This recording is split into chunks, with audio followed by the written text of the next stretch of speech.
Hi children, இப்போ நம்ம exercise 5.1ல third question பார்க்கலாம். In the given figure, AC is congruent to AD and angle CBD is congruent to angle DEC.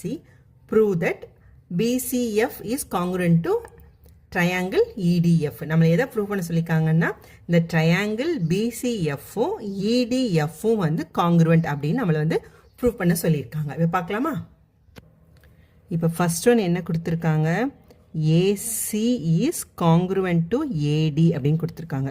So இதுதான் வந்து என்னது நம்மளுக்கு first கொடுத்துருக்க கிவன் ஸ்டேட்மெண்ட்டு.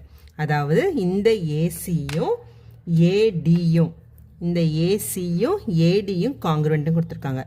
அது ஏசியும் இந்த ஏடியும் ஈக்குவல். ஸோ ட்ரையாங்கிள் ஏசிடியில் ஏசியும் ஏடியும் காங்க்ருவென்ட் அப்படின்னா இந்த ரெண்டு சைடுக்கும் ஆப்போசிட்டில் இருக்க ஆங்கிள் ஈக்குவலா. ஸோ ஏசிக்கு ஆப்போசிட்டில் இருக்க இந்த டியும் இந்த ஏடிக்கு ஆப்போசிட்டில் இருக்க இந்த சியும் வந்து ஈக்குவல். எதனால்? Sides opposite to equal angles are equal. So sides opposite to equal angles are equal. அதனால் ஆங்கிள் ஏசிடியும் ஆங்கிள் ஏடிசியும் வந்து ஈக்குவல். ஓகே, நம்மளுக்கு இப்போ நெக்ஸ்ட்டு என்ன ஸ்டேட்மெண்ட் கொடுத்துருக்காங்க, angle CBD is congruent to angle DEC. இதுதான் வந்து என்னது கிவன் ஸ்டேட்மெண்ட்டு. இப்போ என்ன கொடுத்துருக்காங்க, ஆங்கிள் சிபிடி இதுவும் ஆங்கிள் டிஇசி இதுவும். ஸோ இது ரெண்டும் அவங்க வந்து ஈக்குவல் அப்படின்னு கொடுத்துருக்காங்க. நெக்ஸ்ட் இப்போ நம்ம என்ன பார்க்கலாம் அப்படின்னா, இப்போ இந்த ட்ரையாங்கிள் எடுத்துக்கலாம். இப்போ இதை எடுத்துக்கிட்டிங்கன்னா இது எஃப், அதை போடாமல் விட்டுட்டேன். ஸோ இது எஃப். ஓகே, இப்போ இந்த ஆங்கிளும் ஈக்குவலா. ஸோ இந்த ஆங்கிளும் ஈக்குவலா. எதனால் equal? Vertically opposite. So angle PFC is equal to angle EFT. Vertically opposite angles are equal. So இதை வந்து ஃபஸ்ட்டு ஸ்டேட்மெண்ட் வச்சுக்கலாம், இதை வந்து செகண்ட் ஒன், இதை வந்து தேர்ட் ஒன். ஸோ இப்போ இந்த ட்ரையாங்கிள் பிஎஃப்சியும் இந்த ட்ரையாங்கிள் இஎஃப்டியும் எடுத்துக்கலாம். ஸோ ட்ரையாங்கிள் பிஎஃப்சியும் ட்ரையாங்கிள் இஎஃப்டியும் எடுத்துக்கலாம். ஸோ இதில் ஆங்கிள் பியும் இங்கே இருக்க ஆங்கிள் இயும் ஈக்குவல். ஸோ இந்த ஆங்கிள் எஃப்பும் இந்த ஆங்கிள் எஃப்பும் வந்து ஈக்குவல். ஸோ இந்த ரெண்டு ட்ரையாங்கிளில் இந்த ரெண்டு ஆங்கிள் ஈக்குவல் அப்படின்னா மூணாவதாக இருக்க இந்த ஆங்கிள் ஈக்குவல் தானே, கரெக்டாக? ஏன்னா இந்த ஆங்கிள் ஈக்குவல், இந்த ஆங்கிள் ஈக்குவல்னா ட்ரையாங்கிளுக்கு மொத்தமே 3 ஆங்கிள், அது 2 ஆங்கிள் ஈக்குவல் அப்படின்னா இந்த மூணாவதாக இருக்க இந்த ஆங்கிள் என்ன ஆகிடும், நம்மளுக்கு ஈக்குவல் ஆங்கிளாக ஆகிடும். ஸோ அப்போ இந்த ஆங்கிள் இருக்குது பார்த்தீங்களா. ஸோ இந்த ஆங்கிளும் ரெண்டுக்குமே வந்து ஈக்குவல் ஆகிடும். அதாவது ஆங்கிள் பிசிஎஃப்பும் ஆங்கிள் இடிஎஃப்பும் வந்து equal. So angle BCF is equal to angle EDF. இதிலேருந்து என்ன கொண்டு வந்தோம், ஃப்ரம் இந்த 2ல இருந்தோம் 3ல இருந்தோம். எப்படி கொண்டு வந்தோம், ரெண்டு ஆங்கிள்ஸ் வந்து equal. 2 angles are equal in triangle BCF and triangle EFD. So இப்போ நம்மளுக்கு என்னென்ன தெரிஞ்சிச்சு பார்த்தீங்களா, இந்த ஆங்கிள் ஏசிடியும் ஆங்கிள் ஏடிசியும் ஈக்குவல். அடுத்து இந்த ஆங்கிள் ஏசிஎஃப்பும் இந்த ஆங்கிள் ஏடிஎஃப்பும் ஈக்குவல்.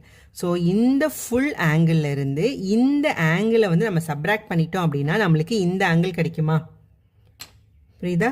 இந்த ஃபுல் ஆங்கிள், இந்த ஃபுல் சியிலிருந்து இந்த ஒரு போர்ஷனை வந்து நம்ம சப்ராக்ட் பண்ணிட்டோம்னா நம்மளுக்கு கிடைக்கக்கூடிய ஆங்கிள் இந்த ஆங்கிள். அதே மாதிரி இந்த ஃபுல் ஆங்கிள்லேருந்து இதை சப்ராக்ட் பண்ணிட்டோம்னா கிடைக்கக்கூடிய ஆங்கிள் இந்த ஆங்கிள். அப்போ இந்த ஆங்கிளும் வந்து இந்த ட்ரையாங்கிள் சிஎஃப்டிக்கு ஈக்குவல் ஆகிடுமா. அப்போ ரெண்டு ஆங்கிள் ஈக்குவல் அப்படின்னா அதுக்கு ஆப்போசிட்டில் இருக்க சைடு ஈக்குவலா. அப்போ இந்த இதுக்கு இந்த எஃப்டிசிக்கு ஆப்போசிட்டில் என்ன இருக்குது, இந்த சிஎஃப். இந்த எஃப்சிடிக்கு ஆப்போசிட்டில் என்ன இருக்குது, இந்த ஆங்கிள். இந்த சிக்கு ஆப்போசிட்டில் இருக்கிறது இந்த எஃப்டி.